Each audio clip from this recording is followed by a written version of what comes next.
Eu sou Sônia Augusta Miranda, estamos iniciando mais um Conceito Podcast. Hoje comigo, a professora economista Fenícia. Ei, Sônia, prazer estar aqui com vocês. Muito obrigada pelo convite, né? É sempre bom a gente poder compartilhar conhecimento com informação, né, bacana aí para as pessoas. E hoje o nosso bate-papo será com ele, um educador financeiro, Rafael Damasceno, lá de Caratinga. Obrigada, Rafael. Eu que agradeço, Sônia, o convite. Muito feliz e honrado de estar aqui para falar sobre esse assunto que realmente é muito importante, a educação financeira.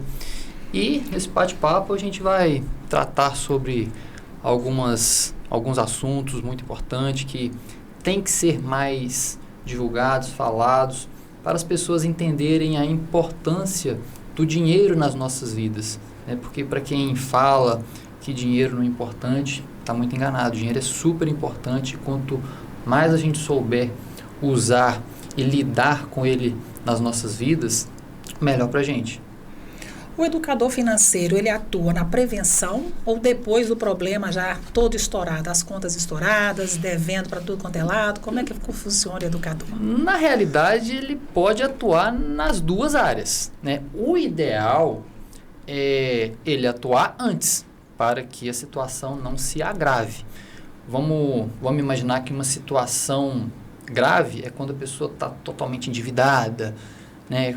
E essa pessoa que fica endividada, ela se endividou de acordo com atitudes que ela tomou, com o conhecimento que ela tinha naquele momento. E quando você traz a educação financeira para as pessoas, desde a base, vamos falar ali na juventude, antes dela entrar no mercado de trabalho, a ideia e a possibilidade dessa pessoa não se ficar nessa situação grave é muito grande, porque ela vai saber lidar melhor com o seu dinheiro, vai usar os juros a seu favor, ao invés de usá-los contra ele, porque existem duas formas da gente colocar os juros nas nossas vidas. Ou você paga juro nas dívidas, pagando dívida para um banco, ou você recebe juros através dos investimentos. Então, o educador financeiro, sim, ele pode atuar com esses dois públicos, mas a ideia da gente trazer cada vez mais esse assunto à tona e atingir cada vez mais pessoas é que o número dessas pessoas que se encontram na situação mais grave sejam menores cada vez mais. Fenícia, eu acho que expor a situação financeira da gente deve ser uma coisa muito difícil, né? E isso, como é que as pessoas chegam até você para abrir? Ou elas não se abrem totalmente da primeira vez? Assim, Sônia, o meu nicho é sobre investimentos. Uhum. Então, teoricamente, o público que chega até mim, grande parte dele, são pessoas que estão naquele momento que estão com dinheiro parado ou querem começar a investir e não estão em situações tão graves.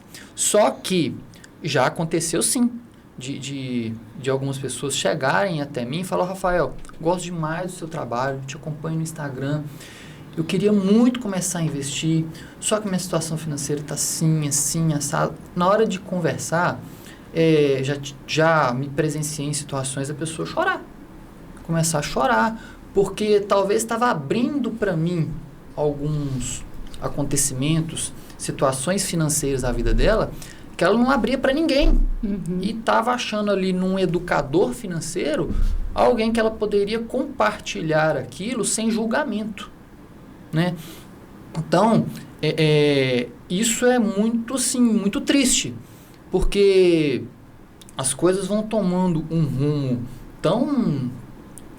tão grave que ela às vezes não tem com quem procurar ajuda, com quem se escorar, esconde problemas financeiros dos familiares, um marido esconde da esposa, a esposa esconde do marido, e chega ali e encontra no educador financeiro alguém que pode meio que desabafar. Então, já aconteceu sim, Sônia, de a gente conversar sobre a parte técnica da educação financeira, mas também fazer a parte ali meio que de psicólogo, né? Não é a minha área, mas de tentar mais acalmar do que falar sobre finanças mesmo. O Rafael, aqui, vocês já começaram aí, né? Tá bem engajado, mas eu acharia válido você falar para quem nos ouve, para quem nos vai assistir também, o que é educação financeira, entendeu? E qual que é a diferença de você ser um educador financeiro para um consultor financeiro, né? Porque acho que às vezes as pessoas confundem, e é isso que a Sônia falou, a pessoa ter a liberdade de chegar até você, né? E te procurar porque ela está querendo investir, que é o seu nicho, né, dentro da educação financeira. Então, eu queria que você falasse um pouquinho para a gente o que é educação, essa diferença de educação para consultor. Basicamente, educação financeira, meio que o próprio termo já diz o que ele é. Você ser educado com o seu dinheiro. E isso é uma educação que não é nos ensinado na nossa base. Isso. A gente, quando criança e adolescente na escola, a gente aprende muita coisa que a gente não utiliza nas nossas vidas, né? Pergunto para você já utilizou Reno Monera na sua vida? Nunca. Você já utilizou Guerra de Canudos na sua vida? Só agora, recente, com a minha filha. E dinheiro você já utilizou na sua vida? Muito, graças a Deus. Pois é. E isso não é nos ensinado. A gente aprende várias coisas ali na escola que a gente não vai levar para a vida. E dinheiro, independente da profissão que a pessoa for seguir, ela vai ter que lidar com dinheiro para sempre. Para sempre. Por mais que ela fale mal do dinheiro, mas ela vai ter que utilizar o dinheiro. E a educação financeira é justamente para isso. Para mostrar para ela todas as alternativas, movimentações, o que ela tem que entender sobre os mecanismos do dinheiro, como que um banco ganha dinheiro, né? Porque todo mundo vai precisar algum dia também lidar com o banco, que seja para ter uma conta corrente, para receber um salário, e a maioria das pessoas lidam com o banco da pior maneira, que é pegando o dinheiro do banco. O juro que o banco te cobra é um juro muito maior do que o juro que ele paga para quem investe o dinheiro. Ele paga para a pessoa que tem dinheiro na poupança lá 0,5% ao mês, enquanto ele cobra de uma pessoa que está com cheque especial lá 10% ao mês. E as pessoas caem nessa justamente por falta de educação financeira, de não saber como que funciona todos esses mecanismos do dinheiro. E isso é muito grave. Recentemente teve uma pesquisa que 60% dos jovens que entram no mercado de trabalho já estão entrando endividados. 60%, não é pouca coisa não, muito pelo contrário. E provavelmente muitos desses jovens vão seguir essa caminhada de estar sempre precisando fazer dívida para querer crescer na vida por muitos anos. E o mais grave ainda, na hora que esse jovem casar, tiver filho, o filho vai ver aquilo ali e vai achar que aquilo ali que é o normal. Né? Então, os filhos se espelham muito nas atitudes dos pais e também nas atitudes financeiras. Recentemente, eu recebi uma pergunta: Rafael, como ensinar educação financeira para os meus filhos?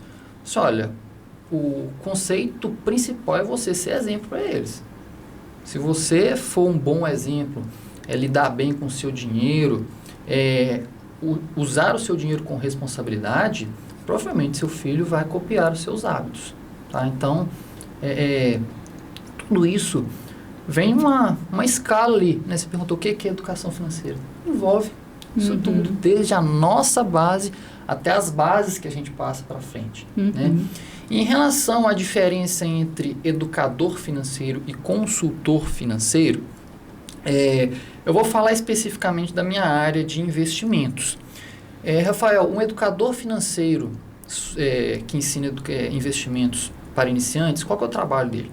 Justamente ensinar as pessoas a investirem.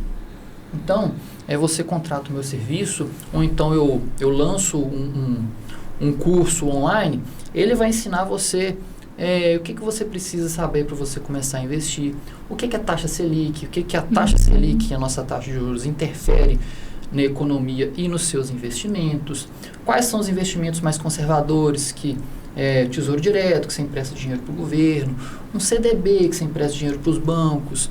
Aí, passo a passo ali, a gente vai migrando para outros investimentos de risco mais moderado, que são os fundos imobiliários, ações na bolsa de valores, enfim. E todos esses investimentos, o papel do educador financeiro é ensinar como eles funcionam e a pessoa conseguir entender e aprender a investir por conta própria, sem depender de ninguém. Tá? Isso é muito importante, né? Porque a gente é muito dependente. Eu não sei você, Sônia, mas eu hoje em dia já consigo, eu falo até engatinhar. Eu ainda não estou andando sozinha nos investimentos, eu estou engatinhando. Porque a gente é muito dependente. Eu queria fazer um investimento. Vou perguntar ao meu gerente do banco. Ou vou contratar uma pessoa. Entendeu? Então, isso que ele está falando é muito importante. E assim, não necessariamente você precisa ser um expert no assunto. Porque para você ser um expert no assunto, você vai demandar mais estudo, mais tempo dedicado a isso. E o seu tempo tem que ser mais dedicado ao seu trabalho, que te gera renda. Mas, pelo menos, o mínimo do conhecimento que você tiver ali no investimento é super importante para você não ser refém de manipulações ou refém de escolhas de outras pessoas. Se eu der o exemplo aí de gerente do banco, eu vou perguntar para o gerente do banco uma melhor opção de investimento.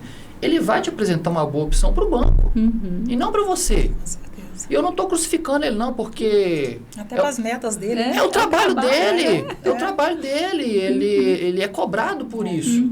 Mas na hora que ele vai oferecer para uma pessoa leiga de tudo, ele vai oferecer um título de capitalização, que é uma porcaria. Isso. Entendeu? É uma porcaria. Só que é bom para o banco. Mas para a pessoa, para o investidor, não vale nada. E por que ele consegue vender? Porque justamente a pessoa está refém pela falta de conhecimento. Né? E só concluindo, o consultor de investimentos é aquele profissional que ele pode sim trabalhar em cima da sua carteira de investimentos. Um médico, vamos falar um médico que tem uma boa renda, só que não tem tempo para dedicar nem para aprender sobre investimentos. Ele pode contratar um consultor de investimentos e esse consultor fazer ali para ele, elaborar um portfólio de investimentos para ele. Aí sim, ele está terceirizando os investimentos para outra pessoa. Então, o consultor realmente pode fazer isso, terceirizar. O educador, ele ensina. Tá? Então, essa aqui são dois pontos aí diferentes. O maior erro das pessoas estão nas gastanças de final de semana, nas roupas, mulheres principalmente, né, Feliz? Entendeu? É um tal de ver uma roupa, quer comprar e às vezes esquecer esse lado da aplicação, né? E tem também aquele pessoal que é assalariado. Essas pessoas, elas têm também como planejar para conseguir aplicar em alguma coisa? Vamos lá. Em relação às gastanças. O grande problema não é nem questão de gastar. O problema é você gastar mais do que você pode. A nossa vida financeira, né, o nosso balanço financeiro de pessoa física, é como se fosse um balanço financeiro de uma empresa. Do que uma empresa vive? Ela vive de lucro. E o lucro é você receber mais do que você gasta. Né? Então, numa empresa tem que entrar mais dinheiro do que sair. Assim ela dá lucro, ela vai crescendo, e à medida que ela vai crescendo, ela contrata mais, ela expande, enfim. A nossa vida financeira tem que funcionar do mesmo jeito, ela tem que funcionar à base de lucro. E o que é isso? Você receber mais do que você gasta. Então, se você gasta mais do que você recebe, você vai ficar endividado, você vai ter que pegar dinheiro emprestado do banco. E aí vai ficar uma situação que você pode ficar uma vida inteira tentando correr atrás que não vai conseguir de resolver esse problema e não resolve, tá? E a pessoa assalariado, qual o valor mínimo que ela pode investir em ação? Ou melhor, não é o que ela pode investir. Qual é uma ação de menor valor que eu posso investir? Em relação às ações, ações é um baita investimento, mas quando você aprende a investir em ações. E nem é um investimento ideal para quem está começando. Existem investimentos mais conservadores, que são os investimentos que a gente chama de em renda fixa, que funcionam como um empréstimo. Você empresta dinheiro para uma instituição, que pode ser o governo, um banco, uma empresa. Então, esses investimentos são mais conservadores. Você sabe o quanto vai render. E, no caso de um assalariado ou uma pessoa que ganha pouco, hoje em dia os investimentos estão muito acessíveis. Você consegue investir com R$1. Com R$1. E, Rafael, pessoa investindo lá 10, 20 reais por mês, isso vai dar resultado para ela no futuro? Possivelmente não. Sabe? Não vai, é um valor muito pequeno. Só que o principal ponto ali que a pessoa vai conseguir ao investir com pouco dinheiro é o hábito. Ela vai criar o hábito. E quando ela cria o hábito nos investimentos, ela já vai dar uma virada de chave na cabeça dela. Durante vários anos da vida dela, ela sempre pagou juros. Na hora que ela começa a investir, mesmo que seja pouco, ela começa a receber juros. E nessa virada de chave, ela vai buscar alternativas de passar a gerar mais renda, de receber mais.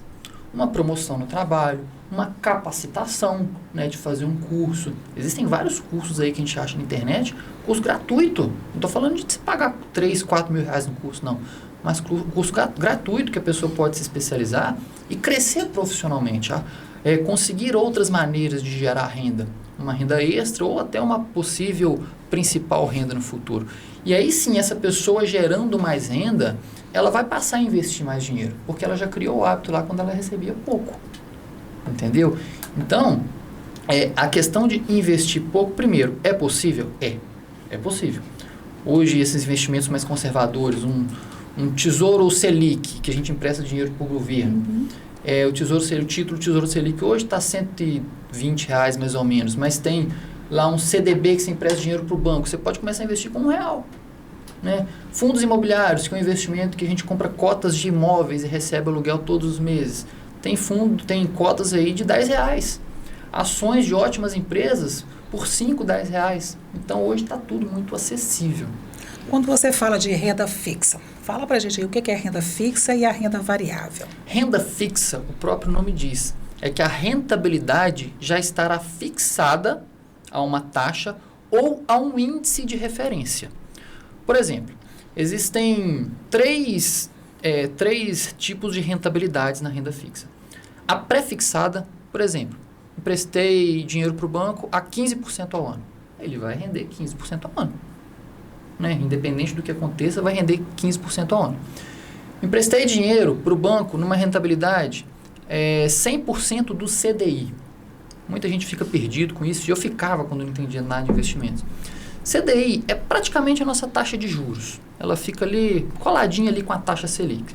Isso quer dizer que a rentabilidade do seu investimento vai ser 100%, vai ser total a taxa CDI. Se a taxa CDI hoje é 13,65% ao ano, ele vai render 100% daquilo, que é 13,65% ao ano. Se a taxa de juros subir, a rentabilidade do seu investimento também vai subir acompanhando a taxa CDI. E a outra opção de você atrelar os seus investimentos é a taxa IPCA. O IPCA é o nosso índice de inflação. Então, é onde você pode colocar o seu dinheiro em um investimento e a rentabilidade dele vai ser o IPCA, que é a nossa inflação, e mais uma taxa fixa. Por exemplo, o IPCA mais 5%. Seu dinheiro vai render 5% fixo ao ano e mais a nossa taxa de inflação. Então, é um caminho, uma possibilidade de do seu dinheiro não perder poder de compra para a inflação. Então, isso é renda fixa. Você sabe o quanto ele vai render. Na renda variável, é diferente. Você compra ações de uma empresa. Por exemplo, ações da Petrobras. Você não sabe quanto vai ser o valor da ação amanhã, daqui uma semana, daqui um mês, porque a renda é variável. Ela varia de preço. Entendeu? Então, essa que é a diferença. A renda fixa, você sabe o quanto vai render. Renda variável, você não sabe o quanto que vai render. Lógico que cada cliente seu deve ter um perfil de investimento, né? Existe aqueles que gostam de comprar imóveis. É um bom negócio? Investir em imóveis nunca vai deixar de ser um bom negócio. Tem um ditado antigo que fala: quem compra terra não erra. E realmente é verdade. O tempo já validou essa afirmação. Só que no mundo dos investimentos, no mercado financeiro hoje, tem uma possibilidade de investimento que é dentro do mercado imobiliário também, que são os fundos imobiliários, que, na minha opinião, vale muito mais a pena. Tem gente que prefere investimento em imóvel. É válido. Cada um tem uma preferência. Mas eu acho que existem muitas vantagens em investir em fundos imobiliários do que investir num imóvel físico. Por exemplo, você compra um lote de 50 mil reais. Você está com o seu lote lá. Você está contando com a valorização dele ao longo do tempo. Beleza. Se acontecer um imprevisto e seu dinheiro está todo empatado naquele lote ali, seu dinheiro não está no seu bolso do dia para a noite. Vai demorar para vender o lote. Você vai precisar de um comprador. O comprador, sabendo que você precisa vender, vai meter a faca no seu pescoço, jogar o preço lá para baixo. Então, para você colocar aquele dinheiro no bolso, vai demorar e provavelmente você vai vender por um preço que você não desejaria vender. Nos fundos imobiliários, como eles funcionam? Você compra cotas de imóveis reais que pertencem a um fundo. Então, dentro de um fundo tem um gestor e esse gestor fica fazendo aquisições de imóveis e faz a administração, que é arrecadar o aluguel desses imóveis e repassar para os cotistas. Então, quando você compra uma cota desse fundo, você está comprando um pedaço de vários imóveis pertencentes a esse fundo. E nessa situação, na comparação da venda do lote, que é mais difícil, não só do lote, mas de um apartamento, né? Se você precisar do dinheiro, é só o trabalho que você vai ter: entrar na corretora, apertar o botão de vende e pronto. O dinheiro ficou líquido para você. Mas se você não precisa daquele dinheiro do lote que você comprou, ele pode ser um excelente investimento, né? Para quando, lá mais tarde, ou você fazer construir uma casa que tem um valor bastante significativo, ou até mesmo para você chegar uma hora e falar: não, agora eu quero vender. Sem a necessidade de vender, pode ser uma ótima opção também, né? Exatamente. Como eu disse, investir em lotes, apartamentos, investir em imóvel não é ruim, né? E realmente eles se valorizam ao longo do tempo. Os fundos imobiliários também valorizam. As cotas que você compra dos fundos imobiliários, você está comprando cotas de imóveis reais, que eles se valorizam também ao longo do tempo, na mesma proporção. Então você conta ali também com a valorização que ao longo do tempo, numa janela de intervalo maior, se você quiser vender as cotas com lucro, você também pode vender. E como você falou, você tem a facilidade, né? Porque você é só apertar o botão de venda lá e a liquidez gerou para você. Exatamente, exatamente. E olha só, vou dar outro efeito de comparação aqui, que esse efeito que eu acho que é o que dá mais impacto. Vamos pegar aqui uma pessoa que tem disponível 500 mil reais e compra um apartamento com esse dinheiro. Compra um apartamento lá. Com esses 500 mil reais, provavelmente ela vai conseguir ali, se ela coloca esse apartamento para alugar, um aluguel de uns R$1.800. Estou baseando ali na cidade, ali em Caratinga, que eu moro. R$1.800, se alugar bem demais, R$2.000. Certo? 500 mil reais em fundos imobiliários te dá uma renda mensal de 4.500 a 5 mil reais por mês. E outra coisa, você comprou hoje, mês que vem você recebe. Se você comprar um apartamento hoje, você vai ter que correr atrás de inquilino. Se ele ficar vazio. Se ele ficar vazio. Seu dinheiro está empatado em um único imóvel. Se você comprar cotas de fundos imobiliários, você está diversificando aquilo ali em vários imóveis. Se um imóvel dentro daquele fundo ali com vários imóveis ficar sem inquilino, você tem todos os outros ali, você não fica sem aluguel. Mas este fundo não pode uma hora ter um problema e o seu dinheiro sumir? Não. O fundo ele é o gestor do investimento. Você, quando compra aquelas cotas ali, você é dono do pedaço daqueles imóveis. O risco que pode acontecer é o mesmo risco de um imóvel físico. Por exemplo, qual que é o risco que você tem ali no imóvel físico? Um deslizamento de terra e desmoronou. Uma enchente, como a gente teve agora. Exatamente. Sendo que o lote em si vai continuar ali. Isso. Né? É a mesma coisa. Agora aqui, tá muito interessante. Tô gostando demais, mas eu queria voltar um pouquinho. Quando a Sônia falou assim, pessoal, gastança, né? Eu brinco muito com os meus alunos, né? O pessoal fala assim, gente, vocês estão economizando, principalmente as meninas estão comprando as brusinhas de R$19,90, né? Que as meninas adoram, né? E aí, nesse bate-papo todo que eu tô ouvindo aqui de você, você também mencionou que a questão do comportamento, dessa importância e aquilo que você falou, né? Dinheiro, a gente precisa aprender a lidar com ele, porque dinheiro não é só um papel. Exatamente. Dinheiro é fruto do nosso trabalho, seja você um empreendedor, seja você assalariado, ele é fruto do nosso trabalho, né? E aí, dentro dessa proposta que é a sua do educador financeiro, de ensinar as pessoas a investir, que é muito bacana, né? Como que é trabalhar essa questão do comportamento da pessoa, né? Porque a gente sabe, dinheiro não aceita desaforo. Entendeu? E as pessoas às vezes tratam o dinheiro desaforadamente. Né? Como que é isso? Eu vou gastar hoje, vou aproveitar hoje, que eu não sei se eu vou estar vivo amanhã. Isso. Amanhã a pessoa está viva e sem dinheiro. Né? Porque eu mereço. Né? A frase eu mereço é uma ótima frase para justificar uma merda que você vai fazer com o dinheiro. O tal do eu mereço. Que acontece? Realmente, dinheiro não é um pedaço de papel. Não dá pra gente tratar o dinheiro simplesmente com aquela coisa de números, técnica. Dinheiro é muito mais comportamento do que razão. As atitudes que a gente toma com o dinheiro vai muito mais além de um agrado, de alguma coisa que você quer comprar de presente para alguém, alguma coisa que você quer comprar de presente para si mesmo. Então, a maior parte das nossas atitudes com dinheiro é muito mais emocional do que racional. Isso é errado? Não necessariamente. Tudo dentro de um controle. Né? O que é errado é você perder totalmente a razão. Né? Você ter uma renda de R$4.000 e se colocar num compromisso lá de um ativo, de um patrimônio de R$300.000 sem condições de pagar aquilo. Você receber R$3.000 por mês e querer andar na Land Rover simplesmente por status, para querer aparecer para outras pessoas. E isso acontece demais.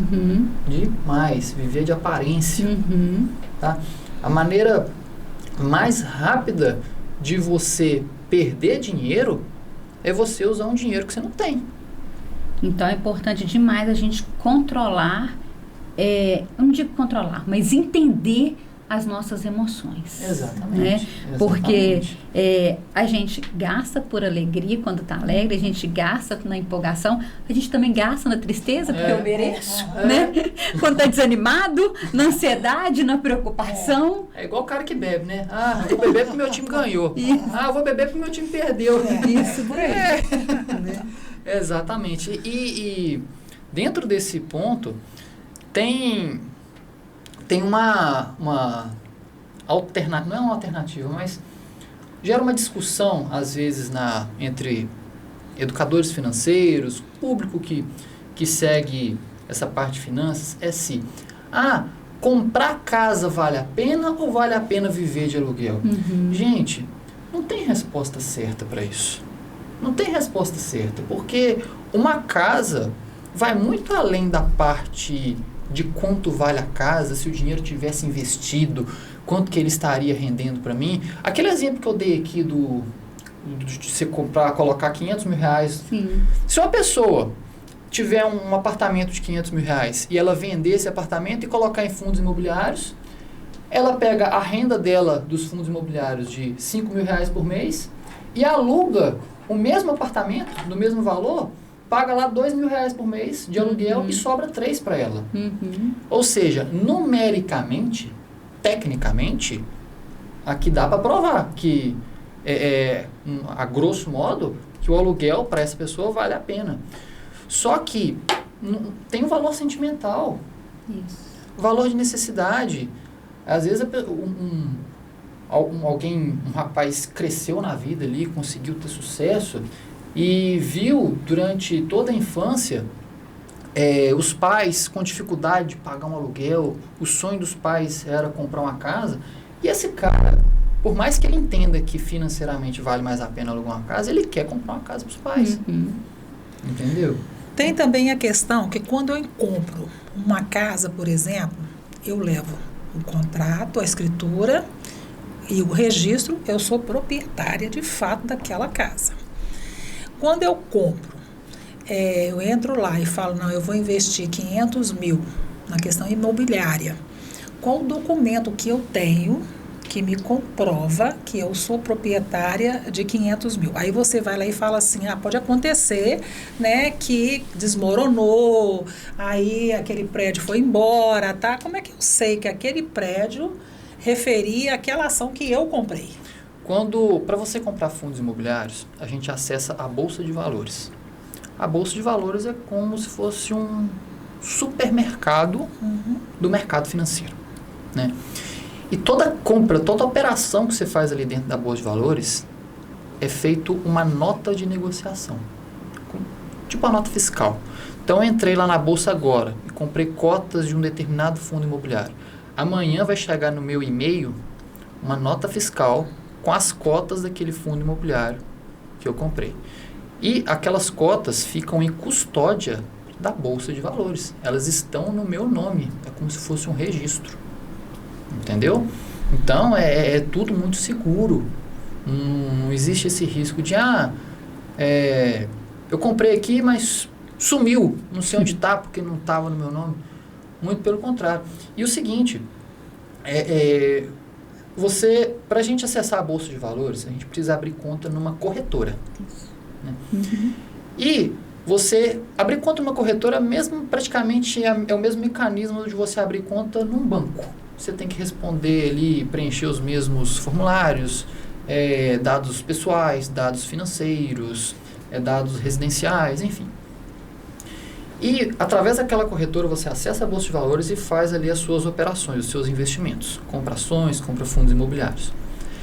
Caso aconteça, coisa que é bem difícil, mais raro de acontecer, caso aconteça aquela corretora que você utilizou para fazer as operações, ela quebre, não acontece nada com seus investimentos, que o seu dinheiro está custodiado lá na Bolsa de Valores. Tá? O dinheiro está nos investimentos, não está na corretora. Basta você abrir conta em outra corretora e pedir a custódia dos seus investimentos. Aí você consegue acessar tudo aquilo ali que você operou lá pela outra corretora que você abriu conta. E se você não fizer esse processo de procurar uma outra corretora, como é que fica? Fica registrado no seu nome, custodiado pela Bolsa de Valores, que é a B3. B3 é a sigla para eles chamam a Bolsa de Valores nossa hoje. Que o Brasil tem uma Bolsa de Valores, que justamente é essa B3.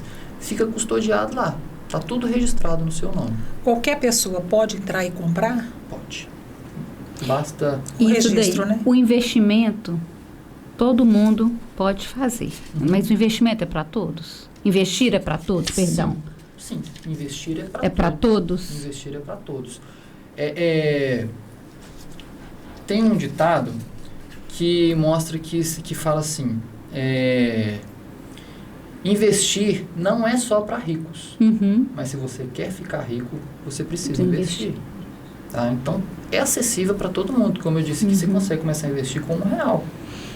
E qual que eu acho que é a maior importância dos investimentos? São várias, proteger seu dinheiro da inflação, você realizar seus sonhos, mas a principal delas, você não depender do INSS. Verdade. INSS, ele é ruim e tende a ficar cada vez pior, porque ele é uma pirâmide. O INSS é uma pirâmide. Quem sustenta o INSS é quem trabalha, é a base trabalhadora. E o que está acontecendo? A expectativa de vida está aumentando cada vez mais. Ou seja, o público mais idoso que se beneficia do INSS, que não contribui, só se beneficia, está crescendo mais proporcionalmente ao público que contribui. Hoje em dia as pessoas têm cada vez menos filhos. Antigamente era super normal uma família ter 7, 8, 9 filhos, né? Principalmente famílias que moravam na roça. Hoje em dia não. É 1, 2, ou tem casal que faz opção por não ter filhos e vira casal pai de pet, né? Então, tem demais isso. O que está acontecendo?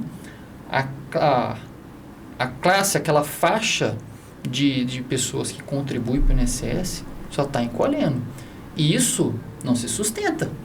Não se sustenta. Quem que vai sustentar quem precisa do INSS? Os mais velhos. Quem já se aposentou. Aí teremos mais a reforma da Previdência. E o que quer dizer isso? Vai ficar cada vez mais difícil aposentar pelo INSS. E para isso a gente precisa fazer a nossa aposentadoria. E como que a gente faz isso? Investindo. Você construindo um patrimônio através dos investimentos, aumentando ele cada vez mais, para cada vez mais você aumentar ali o rendimento dos seus investimentos, ou seja, sua renda passiva, para chegar num determinado ponto, para atingir a sua liberdade financeira ou uma aposentadoria particular. Certo? Então, acho que a principal importância nos investimentos é não depender do INSS. Os investimentos, a gente tem que pagar imposto de renda sobre eles? Cada um tem a sua característica. Cada um tem uma característica. Igual esses investimentos em renda fixa, são esses mais conservadores. Eles, se você deixar ele investido por mais de 2 anos, que é onde você paga a menor alíquota de imposto de renda, você paga 15% em cima do rendimento. Agora tem os fundos imobiliários, que a gente já falou sobre eles aqui. Quando você compra cotas de fundos imobiliários, você recebe o aluguel todos os meses. Esse aluguel que você recebe é isento de imposto de renda. E você só vai pagar imposto de renda referente aos seus investimentos se você vender as suas cotas. Que aí você paga 20% do lucro. Igual um imóvel. Se você nunca vender, você nunca paga imposto. Então dá para fugir do imposto ali, caso você nunca venda. O pagamento de imposto só se conclui no ato que você se desfaz do investimento. Se você não se desfazer dele e viver só da renda dele, você não paga imposto. E se você deixa a renda ali? Aí eu quero saber a questão assim, da documentação. Eu tenho 10 mil, ganhei 1.000 de renda, aí eu passei a ter 11 mil. Falei 10 mil? 11 mil. Aí, o que acontece? Aí vem um novo documento falando que o meu capital passou para 11 mil ou não? Também depende... Eu quero saber da garantia que eu tenho, entendeu? Não é tudo... Eu tô achando que o perfil da Sônia é bem... conservador. Sim, eu entendo. E é justificável esse medo. Tá? Porque é um medo de... tem alguma coisa que pode acontecer para que eu perca esse dinheiro, que ele fica realmente documentado no meu nome? Fica tudo documentado. Qualquer investimento, renda fixa, renda variável, fica documentado. Os investimentos em renda fixa, quando você coloca o dinheiro lá no Tesouro Selic, fica lá rendendo lá. Rende diariamente. Aí você colocou o dinheiro no início do ano, no final do ano ele rendeu lá 12%. Quando vira o ano, a própria corretora, ele vai te entregar um informe de rendimentos, né, que é mostrando tudo que você teve de ganho de capital dentro ali da corretora. Então fica tudo documentado. Você entrega aquilo ali para o seu contador e seu contador registra aquilo tudo ali para você, está tudo documentado. Entendeu? Nas ações, nos fundos imobiliários ou nas ações. Você compra cotas de fundos imobiliários e compra algumas ações.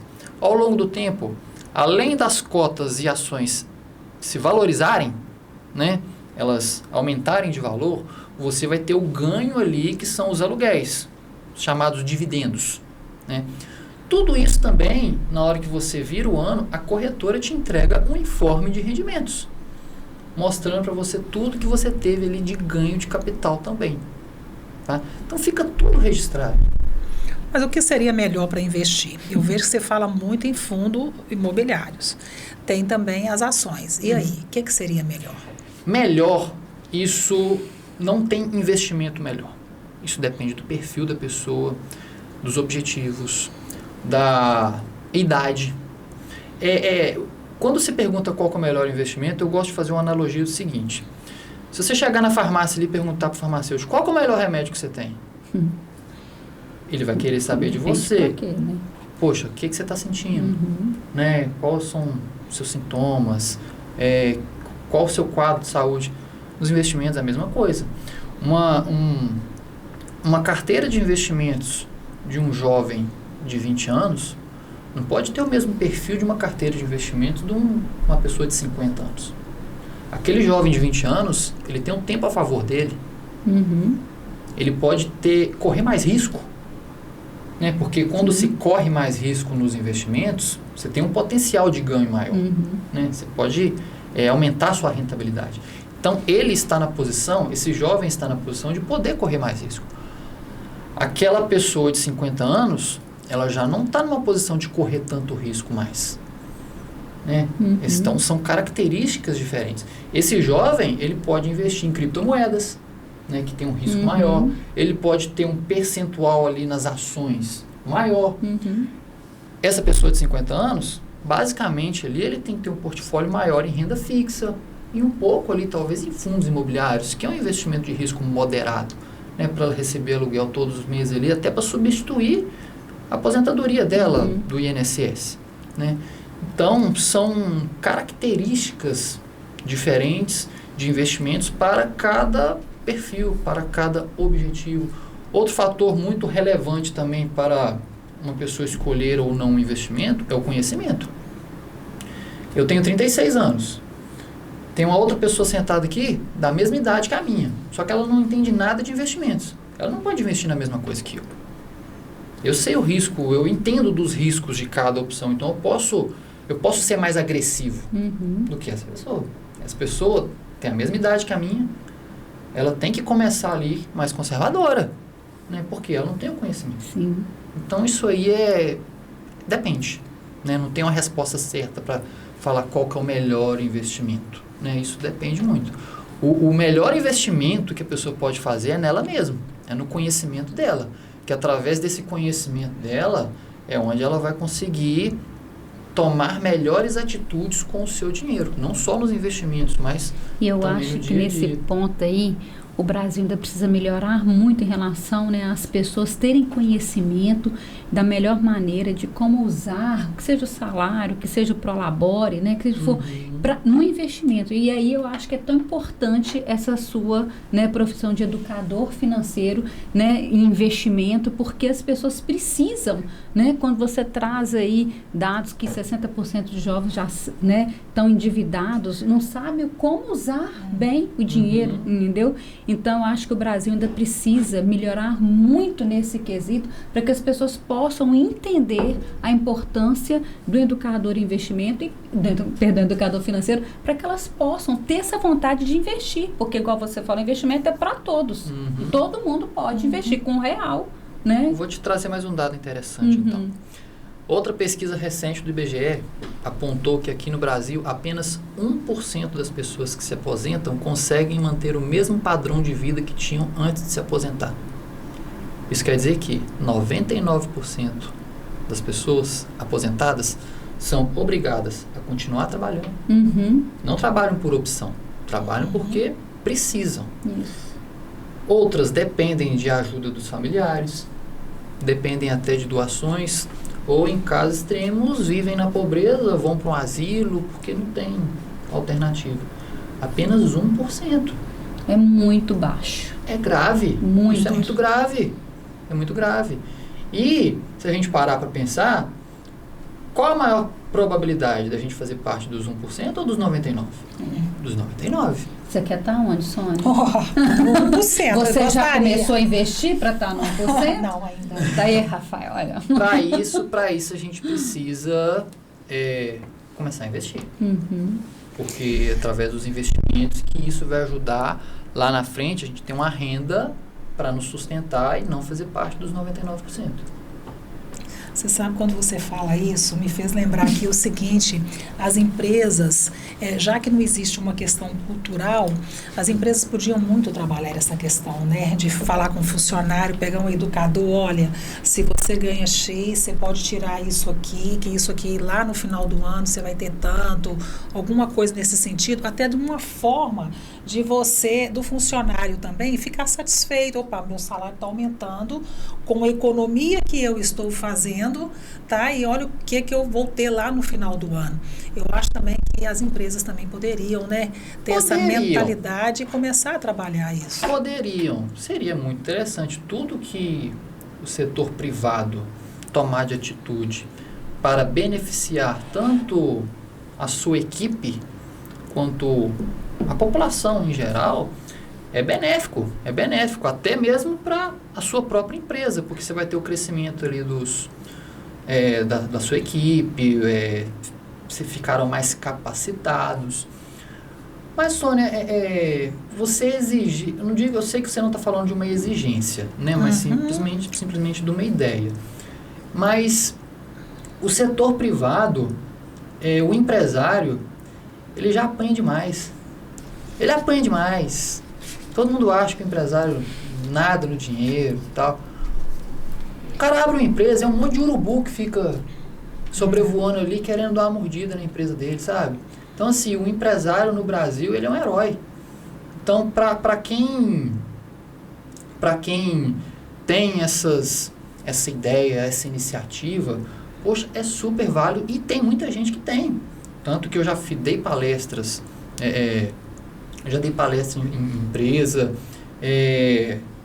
Semana passada mesmo, eu tive conversando com um amigo meu que é empresário lá em Caratinga, e ele falou: Rafael, eu tenho aqui um espaço aqui para fazer reunião, eu quero aqui usar esse espaço para a gente, tanto para dar palestra para os meus funcionários aqui, para contribuir para o crescimento deles, quanto também para, às vezes, a gente consegue estudar uma maneira da gente fazer algumas palestras ou até pequenos cursos para casais, para crianças, abordando sobre educação financeira. Então, tem muita gente que tem essa iniciativa. Só que também muita gente também para puxar o tapete, que às vezes o cara tá tão sobrecarregado. Você ensina a pessoa a aplicar o dinheiro. Ou você, um exemplo, eu pego o meu dinheiro e falo, não, eu quero aplicar, fazer um investimento X, eu que vou fazer, você faz para mim e recebe uma comissão em cima disso aí, como é que funciona? Não, aí o papel do educador financeiro é ensinar você a fazer. Eu não vou fazer para você. Eu vou te mostrar os caminhos de como que faz. E é mostrar realmente todos os caminhos. Olha, Sônia, abrir conta numa corretora, desse jeito aqui, ó. Vamos abrir junto? Vamos. Agora, como é que faz para transferir o dinheiro para lá? Ó, transfere desse jeito aqui, ó. Faz um Pix aqui, tal. Agora, como é que faz o primeiro investimento? Ó, entra aqui.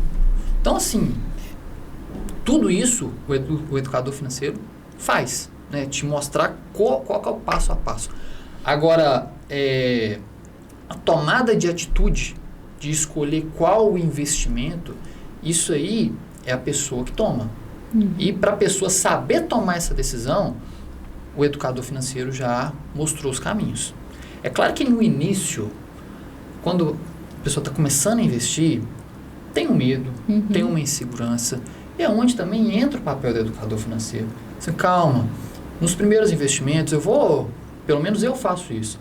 Eu vou te dar ali umas instruções. Ah, Rafael, eu estou querendo comprar ações de tal empresa. Você olha, tem esses pontos positivos, tem esses pontos negativos, dá uma avaliada melhor.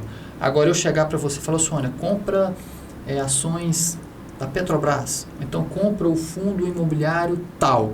Isso aí o educador financeiro não faz, porque aí deixa de ser o papel de educar. Aí ele passa a fazer o papel de consultor, né? Que é igual ela perguntou aquela hora, que é a diferença do educador para o consultor. E aí, nesse bate-papo, nesse momento aqui agora, quando você sugere, né, Sônia, que as empresas poderiam ensinar aos funcionários a questão do investimento, aí eu já vou lá no início e gostaria, né, a gente já sabe, já tem essa proposta da educação financeira fazer parte da grade escolar dos alunos. Seria ótimo. Entendeu? Já tem propostas aí, né? A gente já sabe como é que já está trabalhando em cima disso. Avançou bastante. Sim, e assim, é importante demais, porque aí não vai precisar, né, dessa estratégia aí. Porque, quem sabe até, a gente reduz esse número que você trouxe dos jovens e aumenta, né, sai de 1%, né, os aposentados, porque você já tendo lá na base, né, uma educação financeira, entendeu? E aí aquilo que a gente colocou no início. Você aprendeu, usou o Remonomera, né? Você usou isso na sua opção? Não usei isso na minha vida profissional. Guerra de Canudos, você fez, né? Fiz com a minha filha, mas assim, a educação financeira lá na base, ela vai te trazer, né, oportunidades, né, porque dinheiro é oportunidade. Dinheiro, a gente precisa entender ele muito bem. Então, eu acho que, de repente, a gente trazendo educação financeira, vocês como educadores financeiros, fazendo um movimento, né, para estabilizar isso mesmo, né, como um propósito de vida para todo mundo, entendeu? O legal de tudo isso é que, como você mesmo disse, é um projeto que vem avançando, né?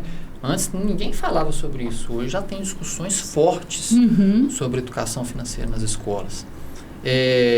Creio eu que vai ser implantado, se Deus quiser vai ser implantado.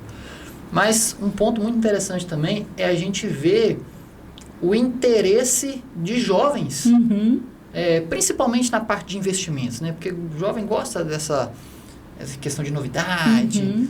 Então, lá no meu Instagram, tem jovens que perguntam, que já estão investindo, que já, inclusive, já fizeram curso comigo. E os grandes da internet que eu também sigo, eu vejo também vários jovens ali sempre interagindo. E isso já é um passo muito grande, porque só da gente já estar falando mais sobre educação financeira, isso já fica mais popular, né? Todo mundo comentando, eu quero fazer igual o fulano, eu quero fazer igual o ciclano e tal. E querendo ou não, já o número de investidores só vai aumentando. Sim, a gente tem um gráfico, né, da B3 mostrando, né, de 10 anos atrás para hoje, como que aumentou o número de investidores no Brasil. Exatamente, aumentou muito. Isso. O maior número o maior período de migração muito grande foi na época da pandemia. Que a galera estava parada, buscando meios de estudo, né? Claro, outros fatores também. Foi uma época também que a taxa de juros estava muito baixa, então para quem deixava o dinheiro parado no banco para render, não estava rendendo quase nada, então todo mundo tinha que buscar outras alternativas para melhorar, né? Então, onde o pessoal meio que começou a ir para a Bolsa de Valores. Então, isso já é um ponto muito positivo, sabe? Só de isso estar sendo mais falado, já está tendo um crescimento, mas a gente precisa, sim, explorar muito mais a base. E eu penso também que essa questão do dinheiro ainda é um tabu, né, gente? A gente parece que tem vergonha de falar, tem vergonha de discutir. Você investe? Investe o quê? Quero entender. Como que você investe? Né? Quais são as possibilidades de investimento? Parece que a gente ainda tem um pouco de dificuldade, igual você falou também. Meu marido não pode saber muitas vezes que eu comprei isso, comprei aquilo. Não, você tem que compartilhar aquilo dali. Né? Essas informações são importantíssimas. E às vezes tem a questão da vergonha e tem a questão também das pessoas egoístas, né? Às vezes estão ganhando e também não querem falar, né? Também eu acredito que deve acontecer muito isso, né? Não, em casais, problemas financeiros, casais se separam, só não perde para traição. Porque o segundo motivo de separação é problema financeiro entre casais. Então é um problema grave, sério, né? Um que esconde coisa do outro, um que endivida, faz um monte de dívida e acaba prejudicando o outro. Então é seríssimo isso aí. Né? Quando a gente fala de aplicação e investimento, existe uma idade mínima para se aplicar, para se investir? Quando é menor de idade, tem como abrir corretora para menores de idade. Aí é onde os pais autorizam. Né? Por exemplo, eu abro uma conta para minha filha. Eu consigo ir lá, baixar o aplicativo, né? Ou então entrar pelo site e baixar e abrir uma conta para minha filha. Só que eu tenho que preencher e assinar lá um termo de que eu estou autorizando aquilo ali. Então, eu consigo investir para minha filha, né? Ou então um jovem de 16 anos. Já atendi jovens nessa idade. Ele abriu a conta na corretora, o pai autorizou, né, a abertura, e a partir daquele momento, ele que investe. Né? 16 anos, ele já tem noção, inteligente e tal. Então, ele já investe. Então, não tem idade mínima, não. A única obrigação é que menores de idade, o pai tem que autorizar. Você falou a questão do valor mínimo com a compra de uma ação, de um investimento de R$10. O que seria um valor ideal para que eu ganhe alguma coisa que ajude um valor, vamos colocar R$500. O que seria que eu teria que aplicar ali? De renda, uns R$500 de renda. Sônia, a gente... Um percentual padrão que se utiliza no mercado financeiro é 1% ao mês. Então, R$500 você teria que ter ali uns 50 mil investidos. É claro que cada investimento tem uma característica. Na renda fixa, você consegue deixar ali, investir 50 mil e vai render R$500 todo mês, de acordo com a taxa que você aplicou.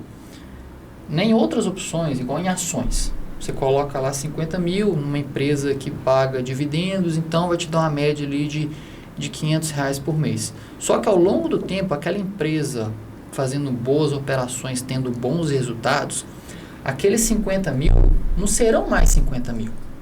Eles vão aumentar. Vai aumentar. Então, de 50, depois de um tempo, vai para 60, 70. E a renda também vai aumentar, porque tudo vai ali proporcionalmente.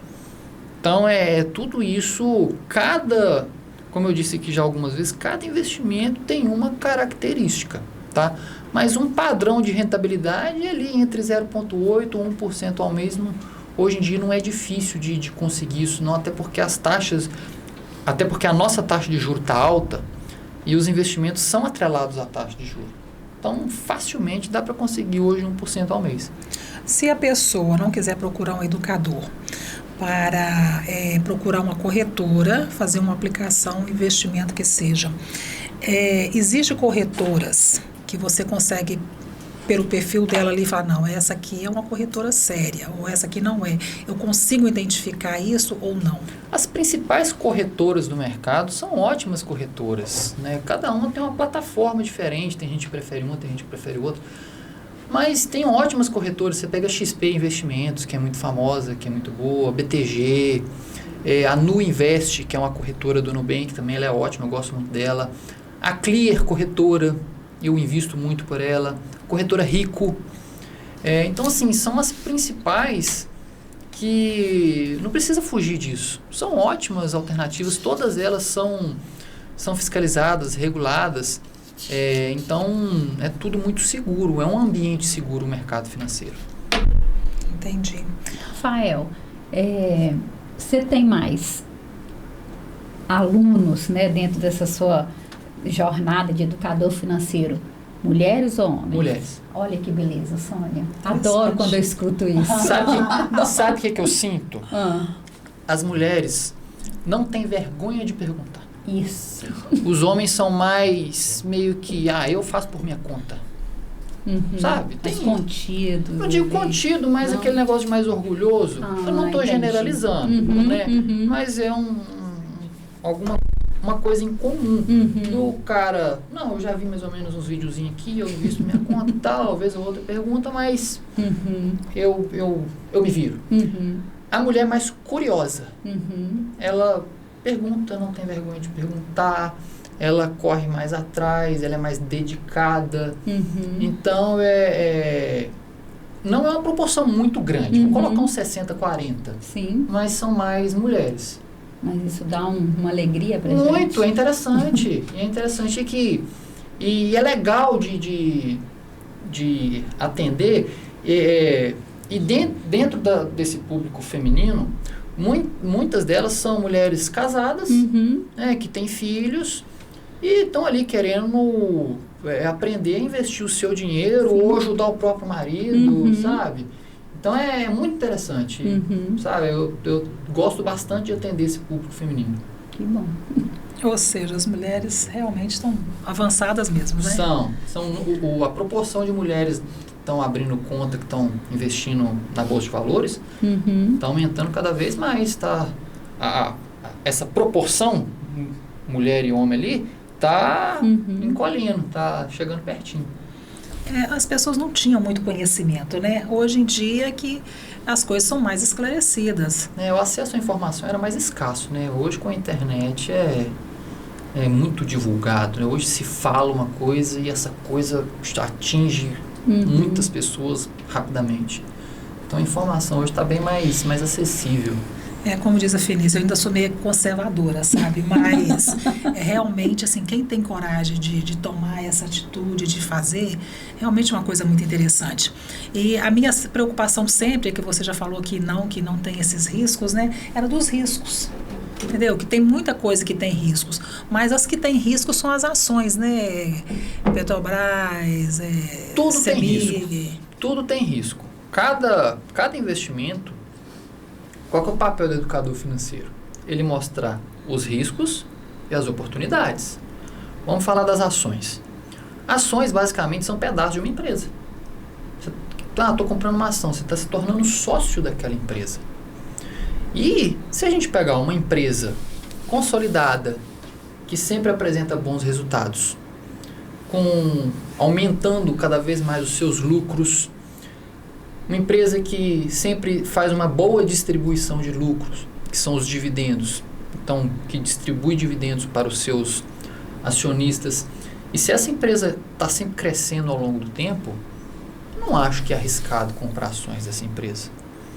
Eu acho que é muito mais arriscado uma pessoa depender só do INSS do que ela investir em ações. Entendeu? Então risco, a gente tem risco até de atravessar a rua. E nos investimentos é a mesma coisa. Tudo tem risco? Tudo tem risco. Semana passada teve uma notícia, não sei se vocês acompanharam, uma das lojas americanas, rodou muito a internet, que um cara que estava lá com 10 dias na empresa ali, viu nos balanços uma inconsistência de 20 bilhões de reais. Então quer dizer, poxa, 20 bilhões de reais. Aí depois a empresa já declarou no final de semana um fato relevante, que aí pediu recuperação judicial, que a dívida dela é de 40 bilhões de reais. É arriscado. É arriscado. Só que aí no caso, ali foi culpa de erro humano, incompetência, juntando com talvez alguém querendo esconder alguma coisa, enfim, não se sabe exatamente o que aconteceu, então não pode se falar nada. Mas tudo tem um risco. Então tá, aí eu tenho uma ação de uma empresa dessa. Eu consigo, a partir do momento que detectou, eu vou lá e vou tirar minhas ações, ou não. A partir do momento que a informação foi passada, o dinheiro é bloqueado. Você consegue vender. Só que aí, igual no dia que teve essa notícia, foi à noite, no outro dia, a ação estava com a queda de 80% no valor. Despenca, né? Facilmente. Despenca. E assim, Sônia, o ideal é a gente saber escolher bons setores. O que são bons setores?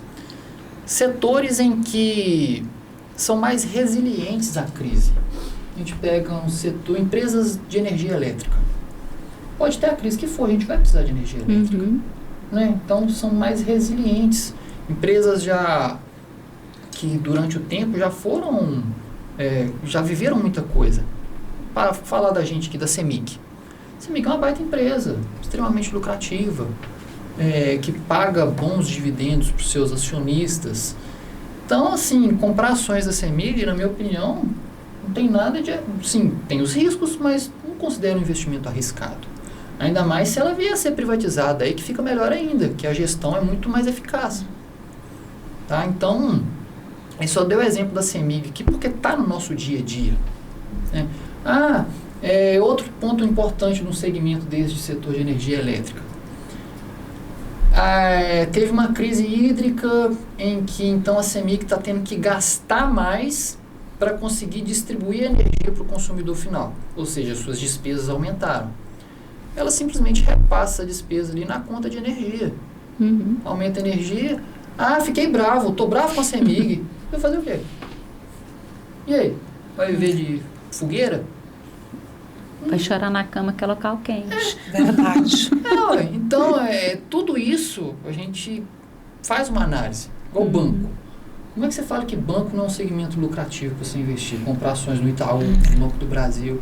Poxa, ele te paga 0,5% ao mês na poupança e cobra 10% pro camarada lá no cheque especial. Né? E na crise ele... Os que mais ganharam na pandemia, né?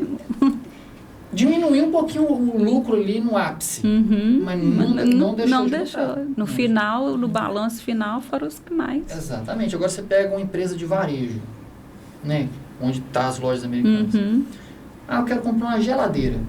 Você acha a mesma geladeira nas lojas americanas, Magazine Luiza, nas Casas Bahia, Mercado Livre. Ponto Frio. Exatamente. E onde que uma vai ganhar da outra? No preço. Onde que fica a margem disso aí? Esse tamanhozinho aqui. O pneu de um caminhão que fura na hora de fazer a entrega atrapalha a margem da empresa. Então ela tem que vender demais para dar lucro. E aí você pega inflação alta e taxa de juro alta, que a gente está vivendo isso agora. As pessoas gastam menos, né? Porque o mercado está frio, né? Ninguém está pegando dinheiro emprestado, o crédito está caro, porque a taxa de juro está cara. As pessoas gastando menos afeta também o setor de varejo. Então, muita coisa afeta. Então, já é um setor que eu mesmo não invisto. Já corro ali de empresas de varejo. Se fazer o básico bem feito, independente dos investimentos, ações, fundos imobiliários, renda fixa, o básico já é suficiente. Você não precisa fazer investimentos mirabolantes para ter boas rentabilidades. Se você fizer o básico, já está muito bem feito. Negócio que as pessoas querem inventar, achar que são experts no assunto e é onde que tem os problemas, né? Toma prejuízo. Ou seja, a saúde financeira da vida de qualquer família é a melhor coisa que existe, né? Em todos os sentidos, né? Sim, com certeza. Vinícius, tem mais alguma dúvida? Eu acho que foi ótimo, não tenho não. Esclareceu muitas coisas. Foi bacana. Quero te agradecer, Vinícius, pela participação. Obrigada. Eu quero depois trazer alguém aqui para falar com a gente sobre a educação financeira do dia a dia, entendeu? Do beabá, entendeu? Às vezes mostrar para a gente planilhas, como é que funciona, porque eu acho que também nós estamos precisando disto, né? Do primeiro passo. Do primeiro passo, é isso aí. Quero te agradecer, Rafael, de ter saído lá de Caratinga, estar aqui atendendo nosso pedido. Muito obrigado pela sua participação, que Deus te abençoe no seu retorno aí, tá? Valeu de montão. Eu que agradeço, achei muito bacana o bate-papo aqui, acho que foi uma conversa que deu para esclarecer muita coisa, deu para ajudar a quebrar alguns mitos, tocar muito em algumas coisas que talvez alguém está fazendo de errado aí com o dinheiro, e a intenção é essa, né? Se alguém estava lidando mal com o seu dinheiro e viu a nossa conversa aqui, a gente atingiu o nosso objetivo, que agora ela vai lidar melhor. Com certeza. Então eu que agradeço e estou disposto para novas oportunidades. Se inscreva em nosso canal, Conceito Podcast Oficial.